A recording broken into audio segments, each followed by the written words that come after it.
I put a little extra makeup on because I'm going to try not to be a whiny little baby and cry, even though I have the right to. So I'm going to preface this, since most people in this era seem to understand the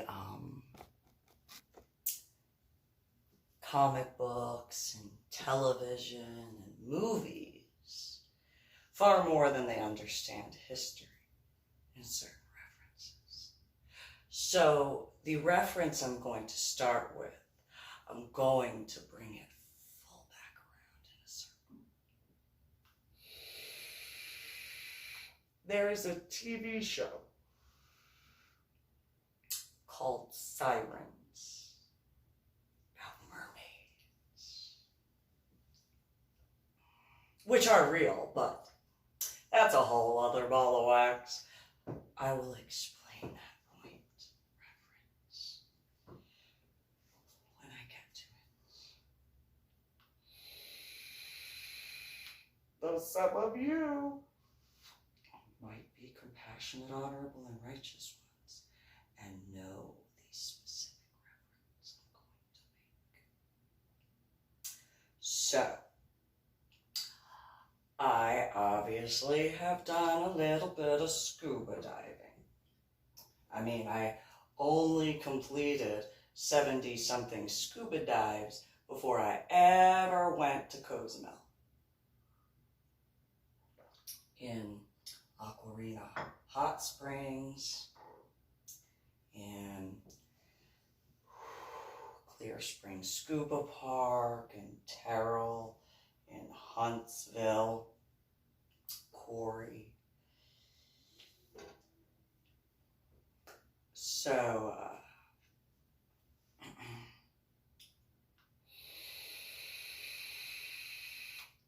after having gone not just to those places, those 70-something scuba dives, which I'll discuss in other videos, and after having gone to Cozumel and returning, landing at the bottom of the ocean, there, actually, this little, I'll bring it closer. This little baby albino eel that I took a picture of is not zoomed in, and I'm that close to it when I took the picture, though there's multiple pictures. I told the little albino eel right here to stay there and not follow the scuba divers and I, because I didn't want to have to punch him in the face to defend myself as well as the other scuba divers. And so you can tell he's not a little albino moray eel. It's a big one. This one's about 15 feet long. But anyway, that being said, oh sweet albino eel told to stay there, and he did. In the pictures, you could even see him kind of nodding, like, yes, mommy, okay. And then the pictures afterwards, which I'll get to when I get to that. There's a stingray that kind of goes along afterwards. That being said, after that scuba dive on the other side of the island in the Gulf of Mexico region, where my depth gauge computer had read 108 ATMs. The math is 108 times 33 feet. That is how deep those scuba divers and I were.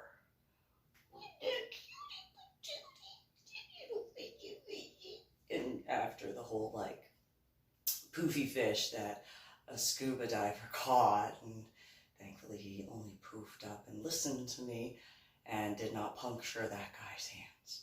Like, that would have been a really painful death, like, because it would have been like a whole bunch of poofy fish spikies in his hands, and he would not have surfaced at all.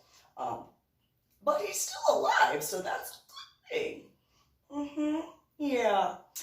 That being said, after that dive, I did several other scuba dives, mainly in Clear Springs Scuba Park. A few in Huntsville Quarry.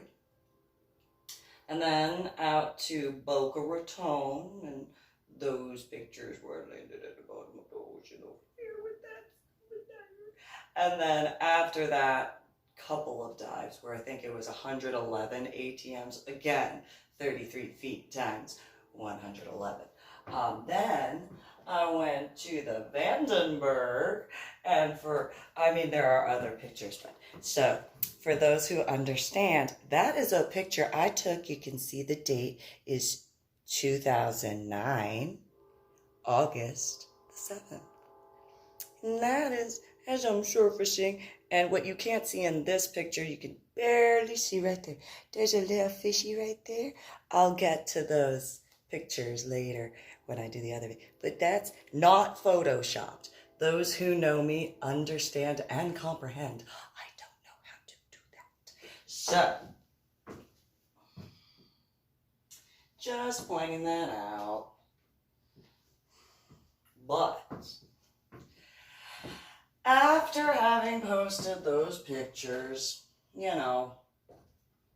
because put them on Facebook under my old account, where I was getting some threats online after dating someone and being engaged. But after posting that on Facebook, my friend, who I call SCUBUddah,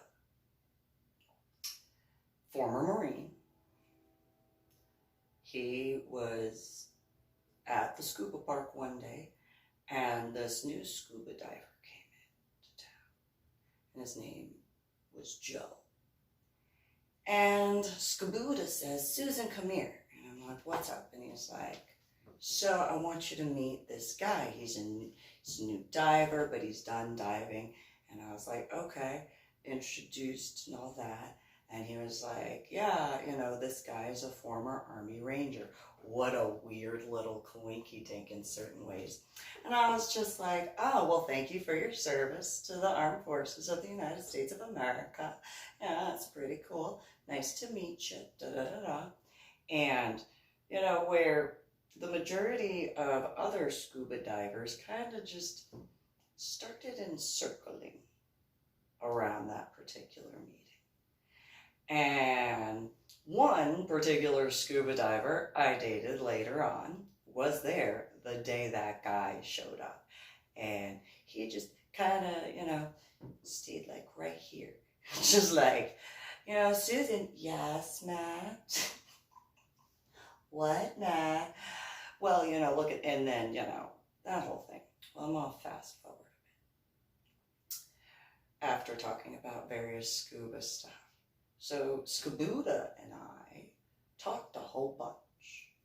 I was volunteering at International Scuba at the time, within reason, because there were points where I was like, I don't feel comfortable doing the oxygen tanks. I don't want to mess up that mixture. I was going to take the trimix class, but because I don't feel comfortable after what I read on the chemical stuff, I don't want to mess that up. So I just do whatever else. I pick up the tanks, take them to the back, wash out stuff, no big deal. And then I started dating a guy named Sean. And that was in December when we started dating. Now, I met Sean many months for many moons before we started dating. We would talk anytime I brought any one of my cars in. And if he wasn't there, we didn't talk. But if he was there, he was like, "Oh, there you are." And it's like, "Yes, hi." Just me. How you doing? What's going on? No big deal, you know. And so he at one point in time told me that he had joined the army, and after, because we would talk about all sorts of stuff. We talked about scuba diving, we talked about cars, we talked about religion and spirituality, all sorts of stuff. Wasn't anything that we really didn't talk about. And whatchamacallit, okay, as a real quick,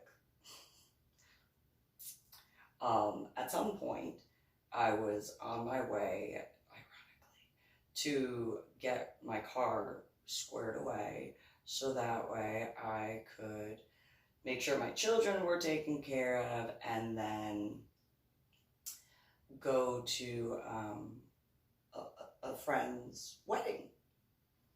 And it was right after Sean had told me that, you know, he was joining and stuff like that, or he was signing the paperwork. I'm like, "Oh, congratulations, thank you in advance. That's cool." All that sort of stuff. And he was like, "You know, before I go, wanna go out?" And I was like, "Oh, me?" Me? And he was like, yeah, you're like, you know, you, I'm speaking with you. And I'm like, "Yeah, I get that, but like, I didn't realize you looked at me like that." And he was like, "Yeah, like, here's a whole bunch of examples." As to like the flirting stuff. And I was like, "Oh, that was flirting? I had no idea." And he was like, "Oh my God, yeah. Yeah. Yep, I was flirting." And I was like, "Oh, okay, well, I don't know if like you're okay with like the first whatever, but like friend of mine's having a wedding and it's at a club. I don't know if you've heard of it." And he was like, "Try me." And I was like, "All right. Have you heard of the church?" And he was like, "Yeah, I kind of have." And I was like, "Oh, okay, well, it's like an open event to everybody, but they're having a wedding." And he's like, I think I can find it." And I was like, "Oh, okay, cool." Just as a forewarning, it's a different type of wedding. And he's like, "Yeah, I've been there a time or two, so I think I can, I realize now. You know, that was only 2009 and this is 2020. I realize now." Okay, so,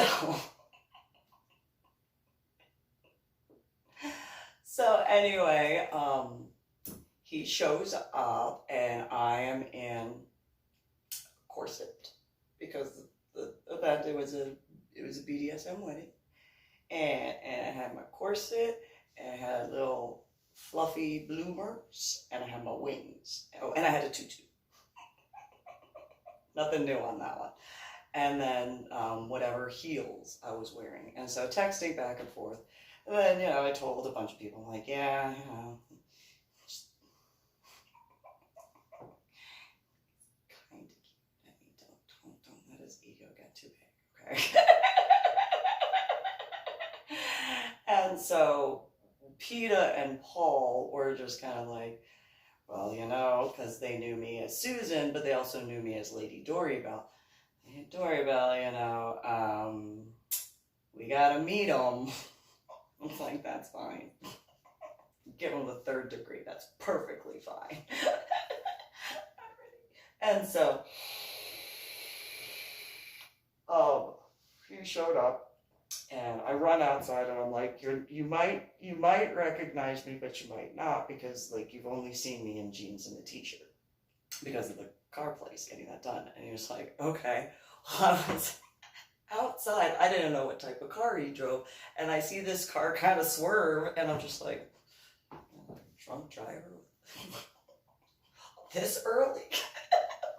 What? Car parked." Sean runs up and he's like, hey, and I'm like, oh, hi. Are you drunk? And he's like, no, I guess he was trying to be cool. He's like, I just, there was a pothole somewhere in the road, and I was just, you know how I am about cars. And it's like, yeah, okay. You ready to go in? And he's like, yeah, so like, I've never seen you dressed like this. I'm like, I told you it's like, and he's like, yeah, but like, you said you've been to a party like this before. You said you like knew where the club, yeah, but like, she's not. Never seen you. And he said, he was like, I never saw you in a tutu before. That's it. And I'm just like, yeah, I like tutus. I like corsets too. And he's like, yeah, okay, cool. I like corsets too. And it's like, okay, come on. Anyway. So nobody could ever say that I never hid, or nobody could ever say that I hid who I am to him at all, like whatsoever. Like, no. That was our first date. The irony is that the wedding was called Heaven and Hell. That is the irony, and then like what I made later. Anyway, so fast forwarding.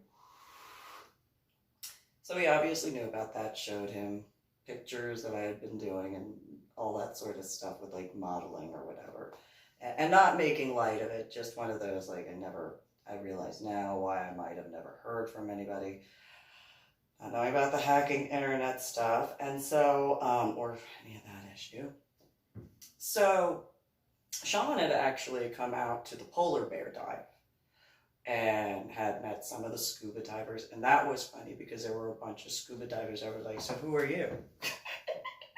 He's like, I'm Sean. I'm with her. Oh, you're with Susan?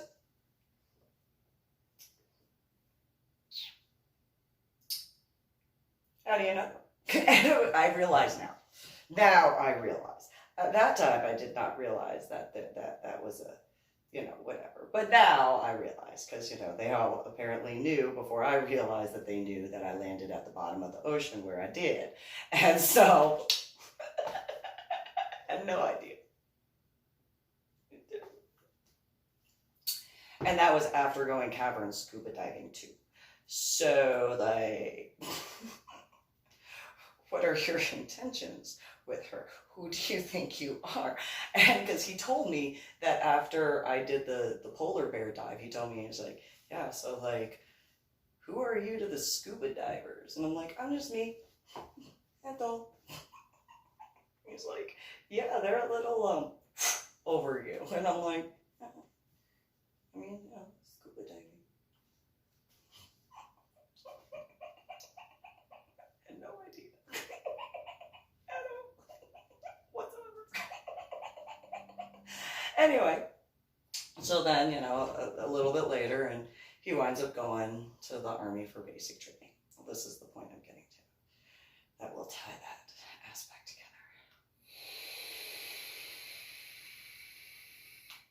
Which is why I put extra makeup on to, like, try not to cry. Because I don't want to be a whiny little. Not that there's not a right to cry or anything like that. It's just one of those. There are people who understand. So,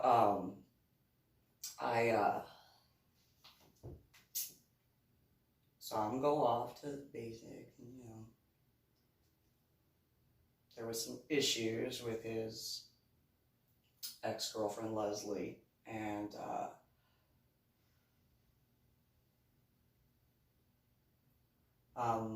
an event came up, and someone I knew named on FetLife, Celtic Cowboy, real name is John Vidial, met him in the pagan community before ever knowing he was in the BDSM community. First event, as far as San Antonio, was the Temple of Flesh event for the Uniform Fetish Ball. And he told me that there was a Glory Hole Girl Fuck Valentine's Day event. And I was like, oh, okay. And he was like, yeah, there's dancing. I was like, there's dancing? done. Dancing. I like to dance. Not a professional dancer. I just like to dance. Just go with the music. Anyway, so I invited SCUBUddah, and when I was talking with SCUBUddah, Joe was there, and I was like, well, if you want to go, you buy your tickets wherever, and, whatever. Well, I wore what I wore to those events, those types, where it's usually a corset, usually either a pencil skirt, a tutu, or something along those lines. And SCUBUddah didn't wind up going. SCUBUddah was like, oh wait, no, he did go and then he left. He did go and then he was like, no, this isn't for me. And I was like, that's fine. It's not for everybody. I'm not offended by it at all. And he was like, I had no idea you were like this. Like, I knew you're Dori, but oh my God, you're like Dori. I was like, it's Lady Dori Belle here. Not, Dori, like don't be getting like the rest of the people thinking they can just call me Dori, okay? It's only some special people get to call me Dori, okay? He's just like, oh, okay, sure, yeah, that's different. I'm like, no. Scuba divers, yeah, I get them, call me, I get that.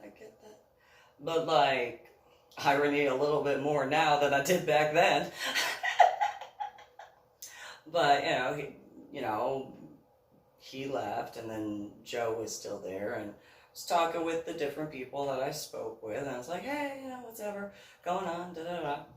And, they did an amazing production and stuff like that. I mean, the MC was phenomenal, and she always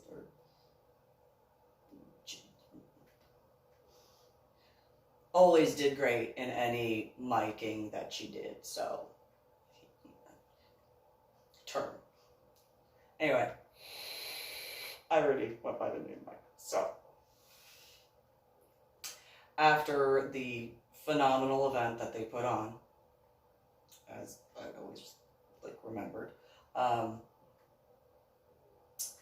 Joe, the guy from SCUBA, and I talked for a little bit, and then I'm like, all right, well, I'm out of here. And he's like, oh, you're going? I was like, yeah, I gotta get home, I gotta do some stuff, I gotta write a letter to Sean. And he was like, who's Sean?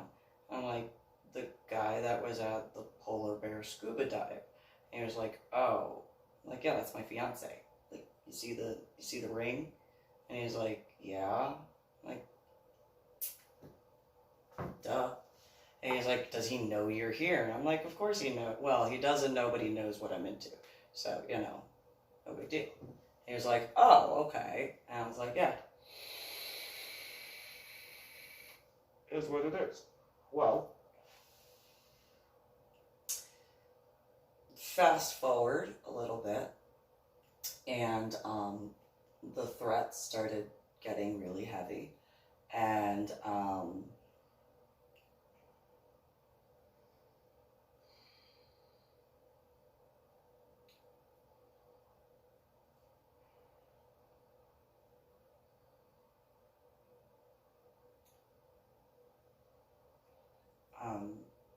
SCUBUddah says there was going to be a meeting at Rick's house. I was like, oh, okay. I'm just going to hang out and have some beer. And I'm like, well, okay. And I had gone to the post office right before and had gotten some packages that I had ordered. And it was some new corsets. And so get to Rick's house not knowing that Joe actually lived there at the time. And Rick and I were talking, and SCUBUddah and I were talking, and Joe was there. And at some point, Rick was like, he said something about corsets, and I was like, oh, corsets, yes, I got a whole bunch in, and da da da da da. And he's like, oh, I have some friends who make corsets. And I was like, oh. And we go back and forth, and he's like, do you have any with you? And I'm like, of course I do. I mean, I did stop to like get the ones from the post office, but you know, I do. And he was like, can I see that? Because like, I got some friends who are really into corsetry. I was like, okay, no problem. Run out to my car, come back in. And he's like, oh, those are so cute. And I was like, you know, I got this one, and I think that Sean's gonna like it, but I'm not certain, and stuff like that. And he's like, yeah, I think he might. And I'm like, okay, no. We go back and forth. He's like, I gotta see you, like, in person in one of them. Do you mind? I was like, no problem at all. I had no threatening feelings from Rick. You know, it just didn't feel any threat from that. Like, not being rude, just, it was one of those, yeah, no problem. He showed me where the bathroom was. I go in, I put on the corset, leave my clothes there, and just, what do you think? And Billy, or SCUBUddah, and Joe were in the kitchen, and Rick is like, oh, my friends with chest, and oh, and, and I'm like, so, you know, I mean, it's a little thing, but, you know, whatever. I mean, I'm not really a fan of the lace right here, but, you know, I can deal with that. And he's like, yeah, but, like, it does this, and I'm just like, yeah. And we're going back and forth, and he's like, oh, I've got some friends that would love you. And I was just like, okay, cool. Let me know when you want to meet and stuff like that, and that'd be cool. And da-da-da. And he's like, oh, girl. And so, you know, we're going back and forth. And then Joe brings over the beer and stuff like that while SCUBUddah and him were talking. And he's like, here you go. And it was a Corona. And,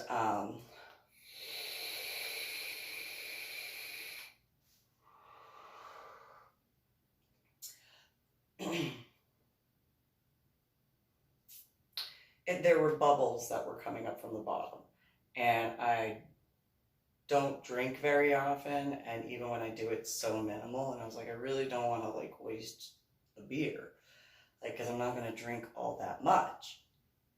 And I had a few sips, and it just was really, really bubbly, and it had a weird taste. And afterwards, I gave it to SCUBUddah because I'm like, I can't drink the rest of this, otherwise I'm going to pour it down the drain, and I don't want to waste it. But if I have to, I will. SCUBUdah's like, no, that's alcohol abuse. And I'm like, okay. So,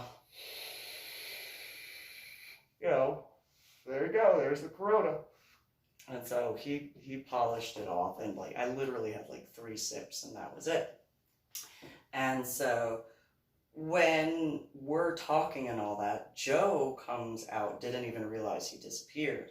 And he was wearing like my bra, panties that were from the corset package. And look over at him, and I'm like, what are you doing? And Rick and I said it essentially at the same time. He was like, look, I'm you. And I'm like, no, you're not. Take off my clothes right now. You don't have permission to wear my clothes at all, ever. Let me make that 100% abundantly clear. Get that off now. And he did a little mopey thing, irony of irony. The way my dead ex-husband was when he was alive and he got in trouble. He's mopey. Anyway, he goes to the bathroom, and Rick had been also given a beer by Joe. He had polished it off really quickly. And then, whatchamacallit, at some point, as all of us are talking, SCUBUddah goes, the beer hit me really hard. I'm going to have to skedaddle real quick, like, before it, like, fully sets in. I'm like, all right, well, I got to get back to my house anyway, because it was in Garland. And so, whatchamacallit, give SCUBUddah a hug. He goes, and Rick was like, I need to go to bed. Like, I feel kind of weird. I'm like, well, I'm getting ready to go anyway. So, gave him a hug, and I went to go change back, because it wasn't longer than an hour, if that. And so, go to the bathroom.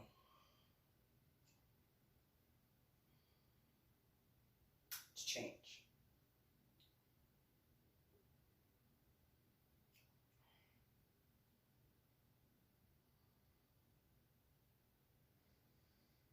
really quickly,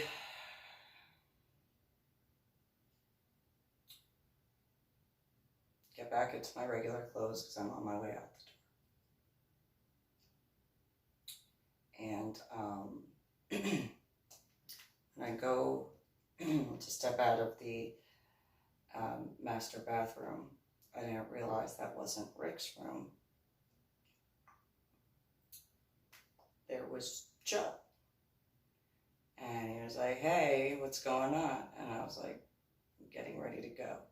He was like, I don't think you should go. And I was like, no, I need to go. And he's like, no, you've drank. And so, you know, you said you don't drink and drive. I was like, you're correct. I had 3 sips and I'm fine. He goes, what do you mean you had 3 sips? He got really pissed off. And I was like, I had 3 sips and I get out of my way. And he goes, no, the beer is empty. I was like, yeah, SCUBUddah polished it off. I'd get out of my way. And because like I wasn't fully out of the bathroom yet. And he was just like, you're kidding. I'm like, no. And I'm like, can you move? So then he tried to joke with me and he started tickling me. And I'm like, get your hands off me. I don't know what you think you can do, but there is no scuba diver that has ever been allowed to tickle me. Get out of my way. And he was just like, oh, come on, don't do that. It's not gonna, just get out of my way, I gotta go. It's like, no, you need to stay. No, I need to get home to my children. He goes, what do you mean you have children? I have children. And he was like, I thought you were just engaged. I am engaged, and I have children. Now get out of my way. And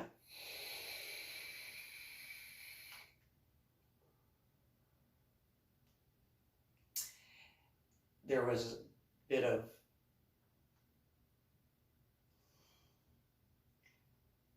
some words, and then he picked me up and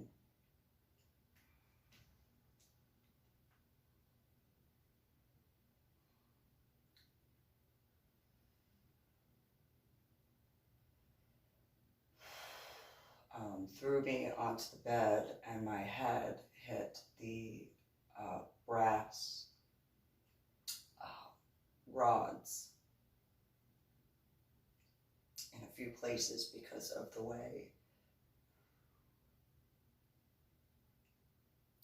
and the amount of, because he had to throw me upward because it was a higher bed. The bed was literally about this height. And so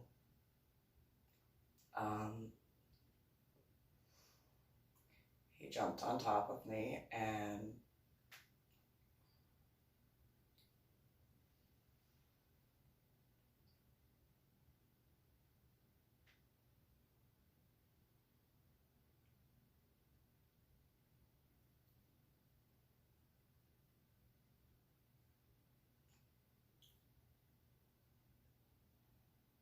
there was a scent, like almost like gunpowder and gun oil near the pillow on the other side of where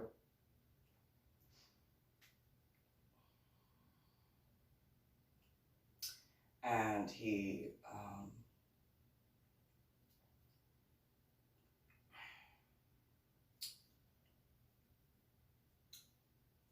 as I was coming to, because of the bump when it came to my head, and I deal with headaches and migraines, which instantly triggered the pain to spike.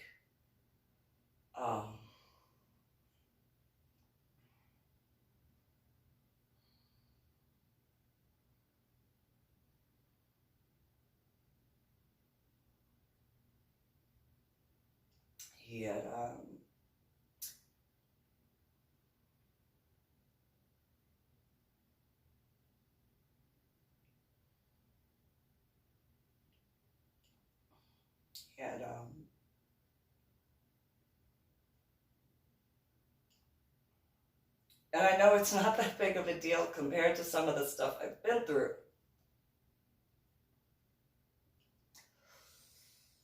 And I'm not making any less of it for anyone who hasn't gone through some of the things that I've been through. I'm not trying to denounce that in that regard.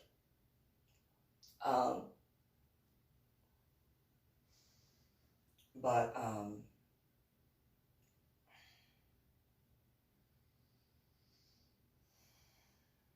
mean, in comparison to what my dead ex-husband did to me when he was alive, it wasn't that, in comparison, not as,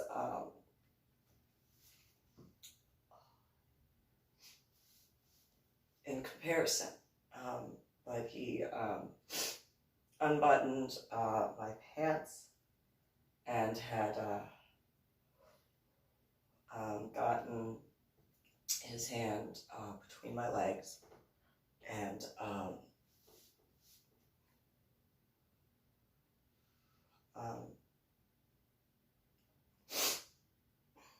to reference the siren aspect, my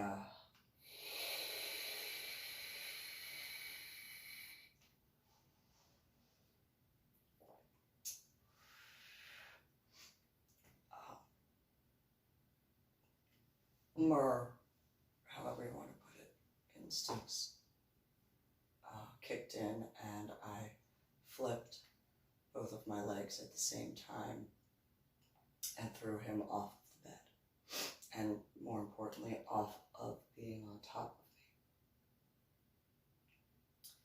of me. And then I grabbed my stuff and I ran as fast as I could to get out the door, and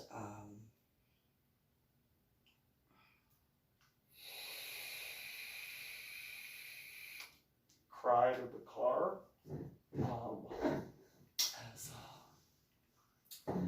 And then I saw a figure moving towards the door, and I started the car and I got out of there as quickly as I could. And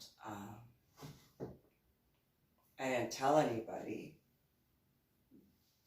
at the time because he was going for his instructor certification, and I look like I do, and I have my head injury issues, and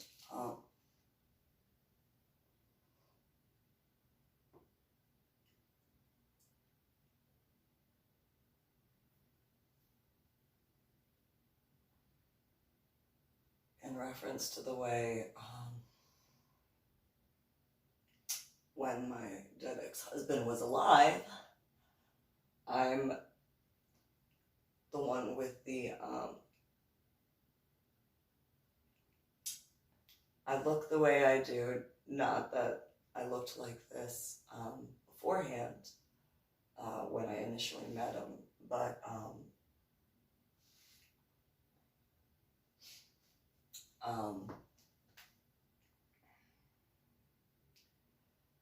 the point that he constantly brought up was because of my head injury, no one would believe me about anything that he did. And the fact that he was going to school and I was never going to be able to as far as college and stuff. And so,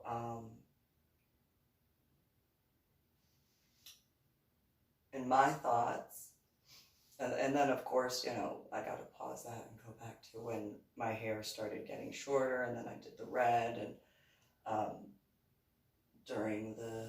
before the final separation, because we got back together after the first one,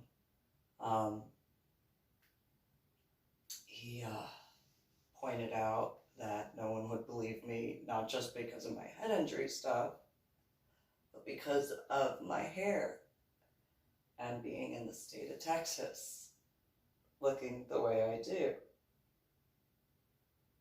So At that time, when at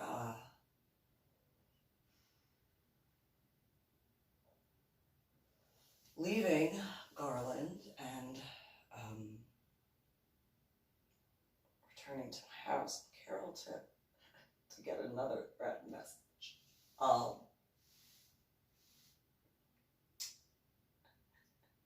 As soon as I got the computer,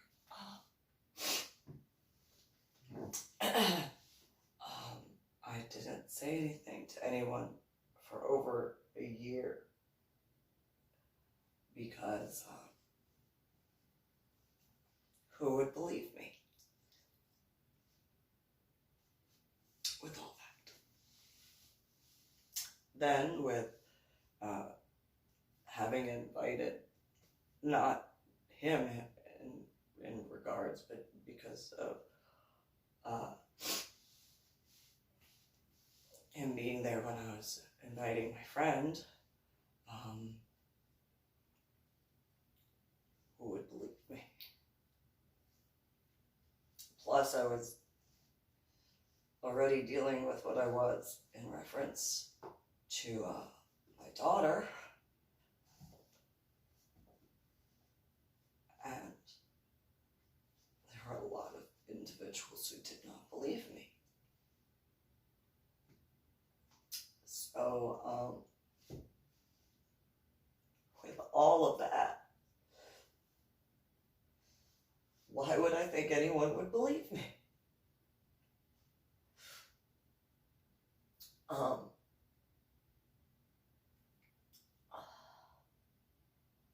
So I, got back to my house and made sure the babysitter was squared away and checked on my children, and then, showered. And then went on the computer, and there were more threats that nobody believed me about.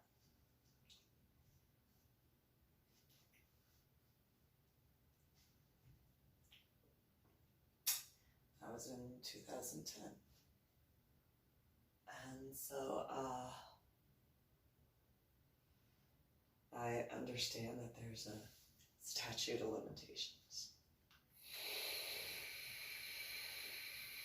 And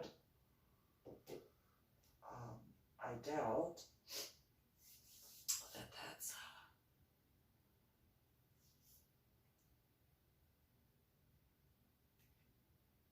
something that's still within the statute of limitations. But if it's not, please feel free to forward this to Garland Police Department. Not that I know the guy's last name other than Joe is his first name, and he was, as he told SCUBUddah and I, that he was a former airborne ranger.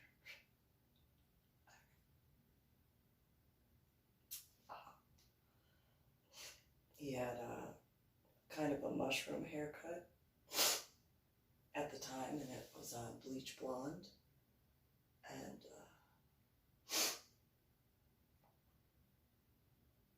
I don't remember where he was from,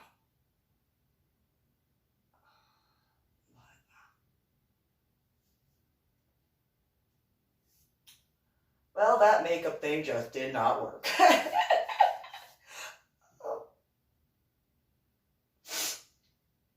So yeah, the reference of the siren aspect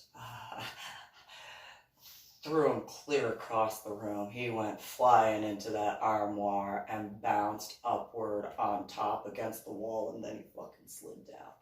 And hence that reference of the siren, the mermaid show thing. And I no longer went to SCUBA because of, he was going to be an instructor. So, again, because of this stuff.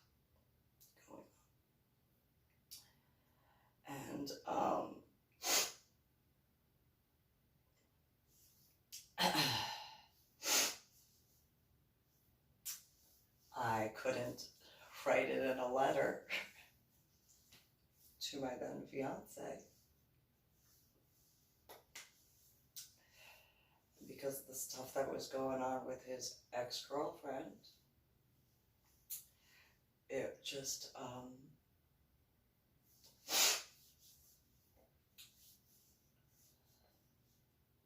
it was just another thing, but I couldn't tell him about that.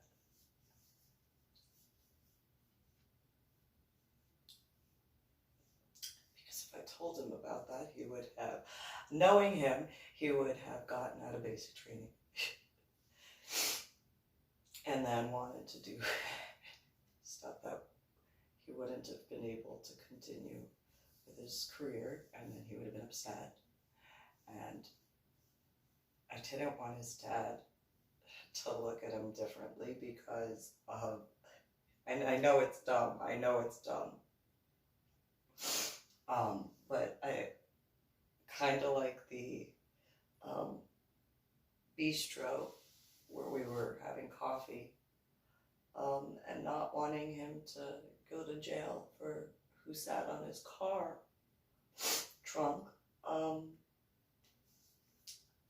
I kind of figured that that would essentially be a kind of similar sort of thing. And he had already, you know,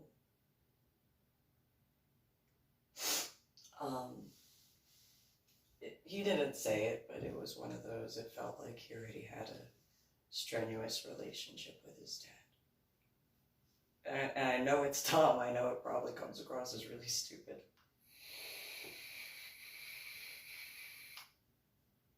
But I just didn't want that to be a point where he and his dad were not able to reconcile because of that. And then the issues of other stuff. It was just one of those I couldn't have that. I couldn't let that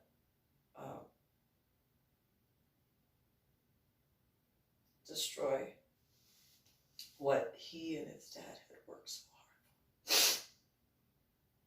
to try to keep their relationship. And they didn't tell me about that. I know that. I know that neither of them would be able to say that they actually spoke with me about that in person.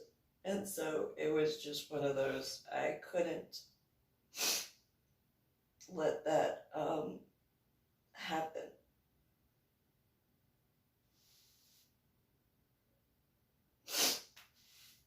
And so, so much for putting extra makeup on to not cry. Irony of ironies. And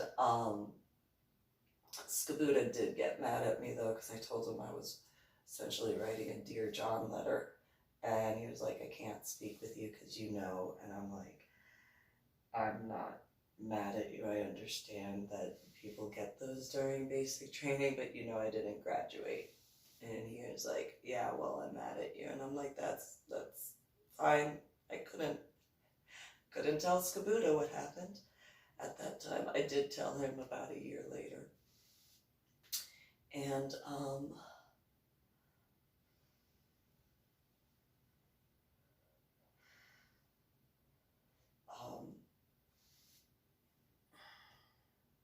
but I didn't get to tell him the whole thing because of some stuff that was going on. And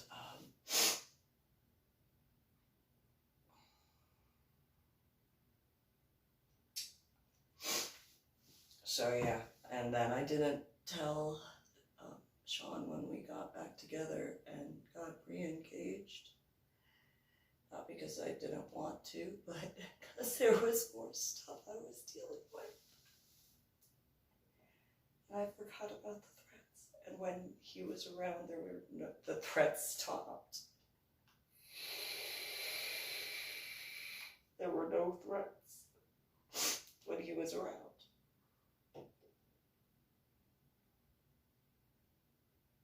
And I don't know if he had some techie thing in his cell phone or what he was with in the area. I don't know, but it stopped. And I couldn't remember.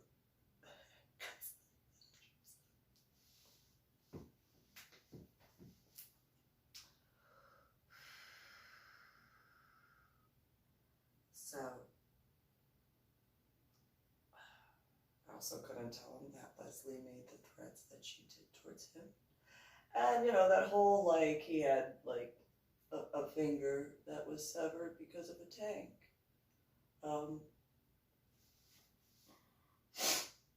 The infection that was in his hand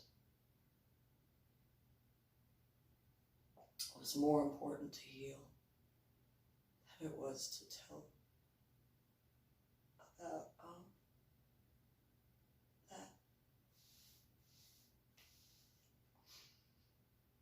But whenever he wasn't at the house in Cedar Park, be where the threats came back on the text stop. And so,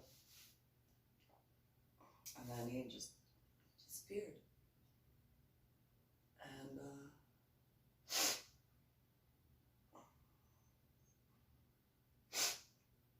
anyway,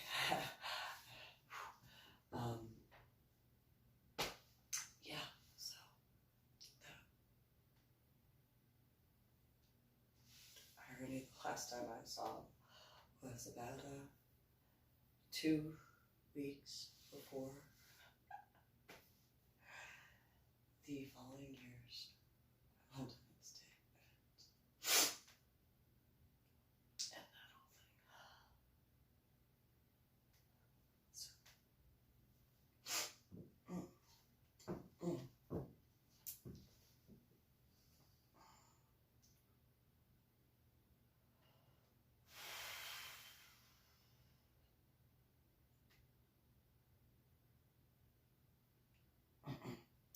So please forward this if it needs to be.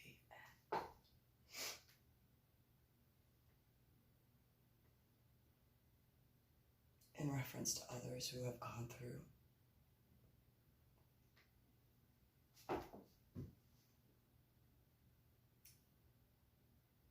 surviving assault,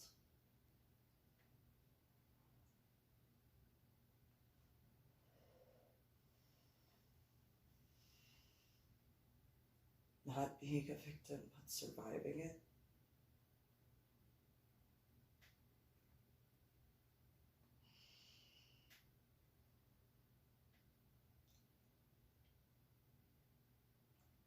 Multiple times from different individuals.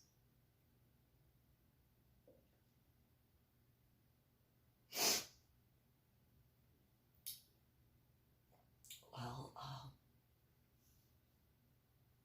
instead of not necessarily not talking about it or not remembering it, but hopefully you channel that energy to do something productive and more positive. I wrote a couple books, so